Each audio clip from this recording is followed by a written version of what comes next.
तो आज एक नया टॉपिक होगा। उसके पहले हमने पिछली क्लास में तुम लोगों को रक्तवाहिनी पढ़ाई थी ना। नकल नहीं करना, क्योंकि जिससे पूछेंगे वही बताएगा।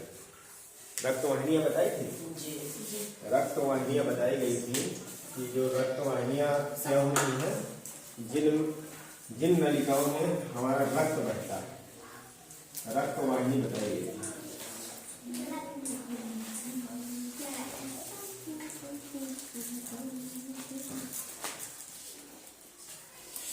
मानसू खड़ा हो गया।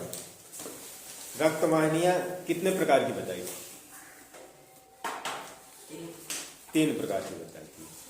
कौन कौन सी? रुधिर वाहिनियाँ तो सभी हो गई, जिसमें रुधिर बह रहा है वो रुधिर वाहिनियाँ ही है। कौन कौन सी बताई थी?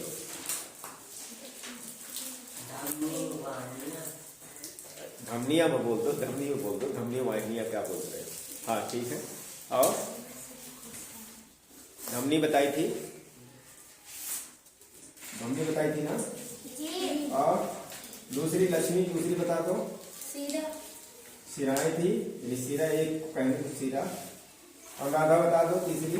केशिकाएं। सिराएं कह दो, बहुवचन में हो गया। धमनियाँ हो गई, ये बहुवचन हो गया, है ना।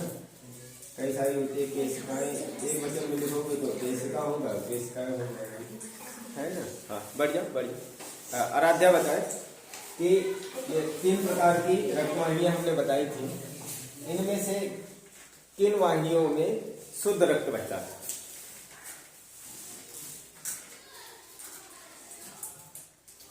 शुद्ध रक्त का मतलब क्या होता है कि जिस रक्त में ऑक्सीजन मिली हुई है, धमनियों में, है ना। यानी धमनियों में शुद्ध रक्त बहता है। ऐसी कोई धमनी है जिसमें अशुद्ध रक्त बहता हो? बताओ।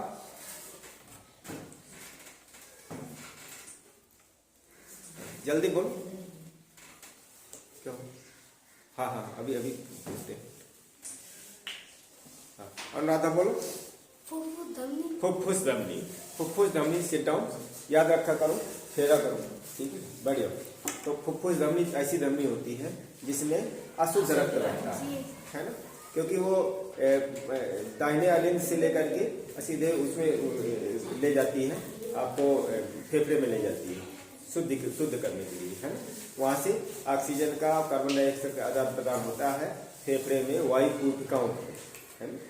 अच्छा, दूसरा शिराएं थी। शिराओं में कैसा रक्त बहता है? विकास बता दे। अशुद्ध रक्त बहता है। ऐसी कोई शिरा है जिसमें शुद्ध रक्त बहता हो? कौन सी? फुफ्फुस शिरा होती है जिसमें अशुद्ध रक्त बहता है, शुद्ध रक्त बहता है। ठीक। अच्छा, ये केशिकाएं क्या होती हैं? तुम बता दो।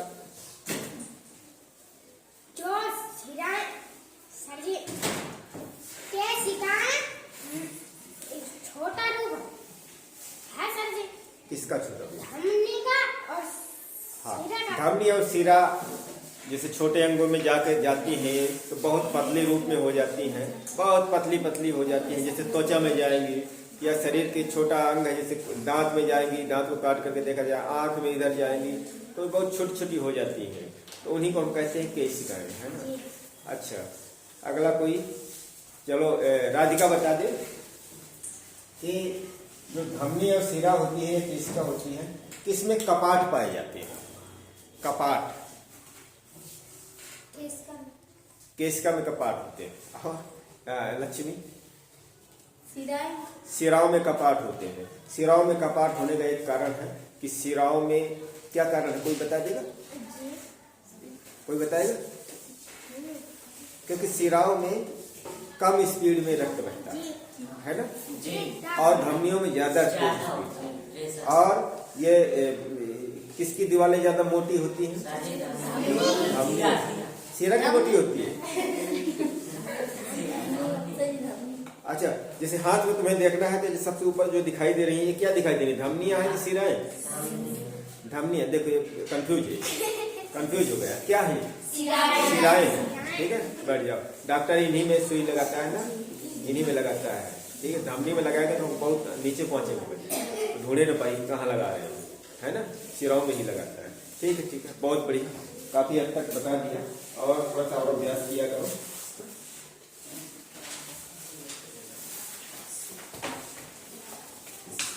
अब रक्त की ही चर्चा चल रही थी। रक्त, जो रक्त है हमारा, वो एक ऊतक है। कैसा ऊतक है? तरल संयोजी ऊतक है। कैसा ऊतक है? तरल संयोजी। तरल इसलिए कहते हैं क्योंकि ये द्रव रूप में पाया जाता है।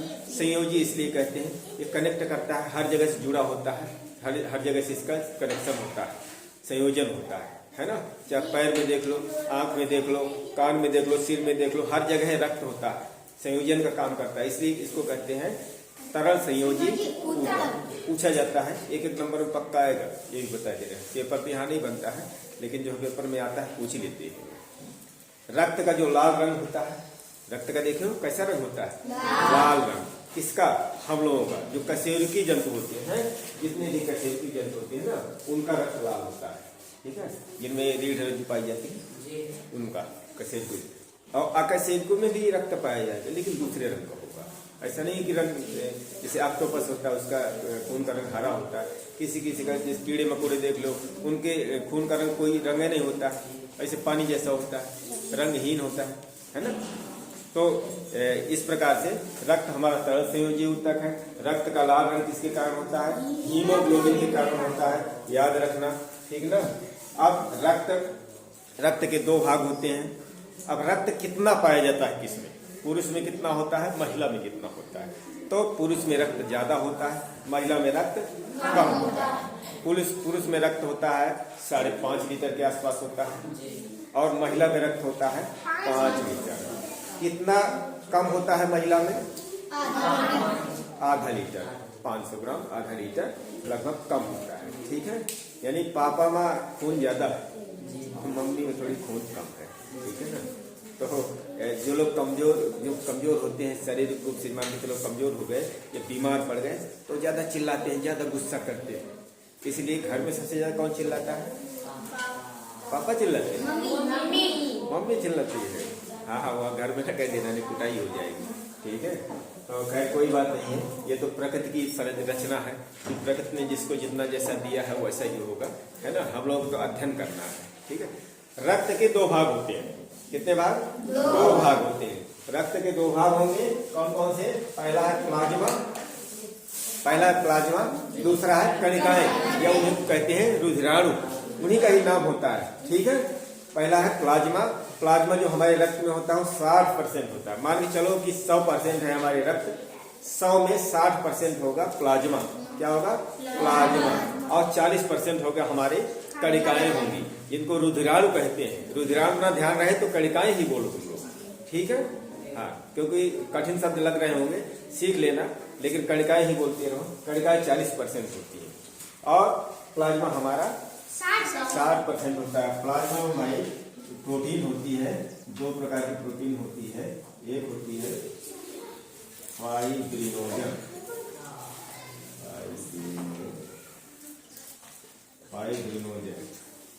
फाइब्रिनोजन, ये प्रोटीन होती है, क्योंकि प्रोटीन भोजन के अवयव पढ़ रहे थे ना, उनमें से एक प्रोटीन भी था।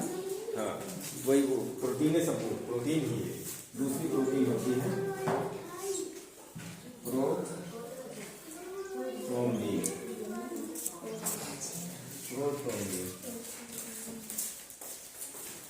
ये 2 प्रोटीन होती हैं। ये जो खून जमता है ना, जो खून को जमाने में इनका बड़ा योगदान होता है। जब कहीं हम कट पिट जाते हैं तो खून कैसे जमता है वो उस वाले टॉपिक हम बताएंगे। लेकिन जो खून जमाने वाला, लिखो नहीं भाई, प्रांशु लिखो नहीं, लिखने के लिए हम समझ देते हैं, लिख लेना आराम से। तो जो कहीं हम कट पिट जाते हैं ना, कट जाते हैं, कहीं कांटा लग गया है, खून निकल आया है, वहाँ की जो कोशिका है वो फट गई है, खराब हो चुकी है, तो होता क्या है कि जब तक खून बंद नहीं होगा, हमारे शरीर में ऐसा सिस्टम है कि ये प्रोटीन जो होती है फाइब्रिनोजन और प्रोथ्रोम्बिन, ये खून को जमाने का काम करती है। ये जमाने का ही कार्य करेंगी। आगे हम लिखवा देंगे, केवल ये याद रखना कि प्लाज्मा में प्रोटीन पाई जाती है। ये प्रोटीन है, क्या है? प्रोटीन है। ये एक प्रकार की प्रोटीन है, प्रोटीन है, ठीक है। तुम्हारी याददाश्त के लिए लिख के दे रहे हैं, अभी इसका डिटेल भी हम बता देंगे, ठीक।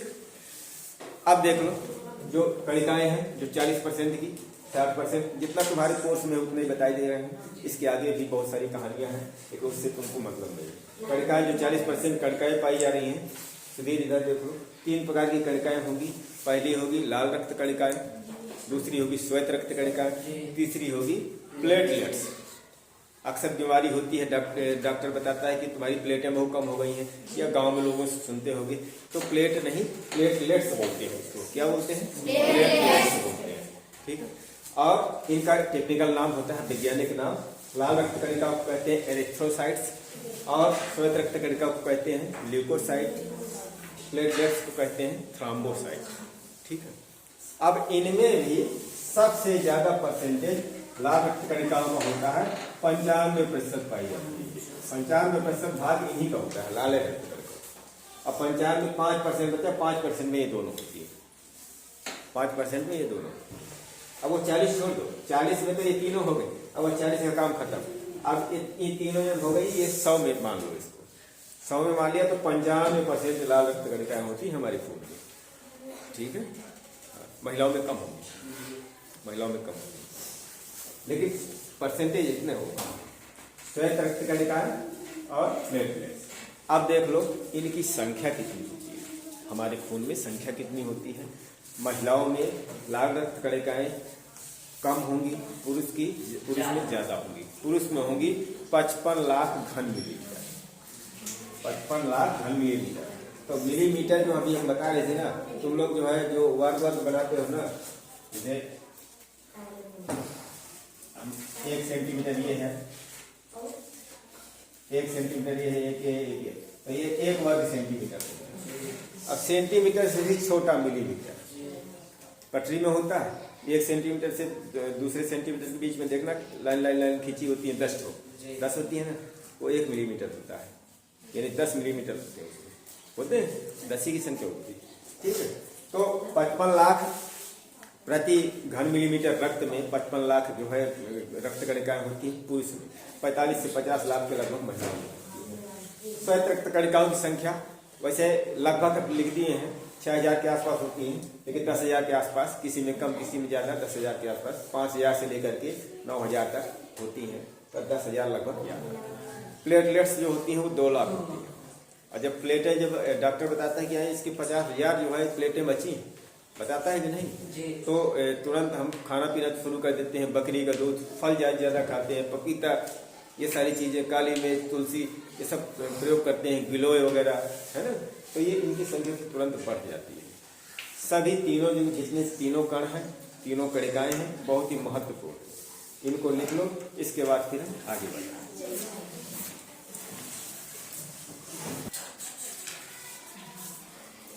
अब आओ देखते हैं कि इनका आकार कैसा होता है। बेटा इधर देखो, इनका आकार कैसा होता है। जो लाल रक्त कणिकाएं होती हैं वो गोलाकार होती हैं। कैसा? गोलाकार, ठीक है ना, गोलाकार होंगी, गोलाकार। केवल ऊंट की जो लाल रक्त कणिकाएं होती हैं, ऊंट की लाल रक्त कणिकाएं अंडाकार होती हैं, ठीक है। तुम्हारे कोर्स में है, ऊंट की होती हैं अंडाकार, लेकिन बाकी सबकी क्या होती हैं? गोलाकार, गोल गोल होती है, ठीक है। जो श्वेत रक्त कणिकाएं होती हैं, इनका कोई आकार नहीं होता है। जैसे एक जीव हमने बताया था, अमीबा, बताया था, अमीबा किसी भी आकार का होता है, कोई ठिकाना नहीं होता उसका। इसी प्रकार से इसका भी कोई ठिकाना नहीं, किसी भी आकार की हो सकती है, अनिश्चित होती है, अनिश्चित आकार होता है। प्लेटलेट्स जो होती हैं, तो जैसा उत्तल लेंस होता है, लेंस वाला चैप्टर आया है कि नहीं? लेंस वाला चैप्टर अब नहीं आया? अच्छा। तो उत्तल लेंस तुम्हारा जो है ऐसे होता है, ऐसे बीच में मोटा होता है, किनारे किनारे पतले होते हैं। अवतल लेंस तुम्हारा ऐसा होता है, बीच में पतला होता है, किनारे किनारे मोटा होता है, तो ये अवतल लेंस होता है। अगर किनारे किनारे पतला हो वो उत्तल लेंस होता है, ठीक है। किनारे किनारे पतला हो, बीच में मोटा हो, तो उत्तल लेंस होता है। जो अवतल लेंस होता है किनारे किनारे मोटा होता है, बीच में पतला होता है, वो होता है उत्तल लेंस। तो ये इनका आकार होता है उत्तल लेंस की तरह होता है, जैसा उत्तल लेंस होता है, उत्तल लेंस। ठीक, समझ में आया? हाँ, ठीक, नोट कर।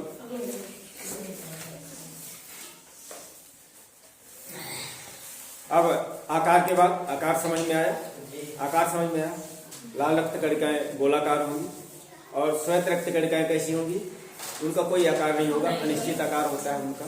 और प्लेटलेट्स किस आकार की होंगी? उत्तल लेंस की तरह होती है, जैसा उत्तल लेंस होता है। अब है अगला है केंद्रक। केंद्रक की उपस्थिति देख लें, केंद्रक की उपस्थिति किस में होती है, किस में नहीं होती है। तो जो लाल रक्त कणिकाएं होती हैं उनमें केंद्रक नहीं होता है। लेकिन अभी हमने क्या बताया था कि जो ऊंट की लाल रक्त कणिकाएं होती हैं वो अंडाकार होती है और उनमें केंद्रक होता है। ऊंट कहीं में होता है लेकिन बाकी किसी में नहीं होता है, ठीक है। तो ऊंट को ध्यान रखना कि ऊंट में होती है, लिख लेना कि ऊंट की लाल रक्त कणिकाएं वो अंडाकार होती हैं और उनमें केंद्रक पाया जाता है, बाकी किसी में केंद्रक नहीं होता है, ठीक है। श्वेत रक्त कणिकाएं इनमें केंद्रक होता है, प्लेटलेट्स इनमें केंद्रक नहीं होता है। फटाफट नोट करो, नोट करते जाओ।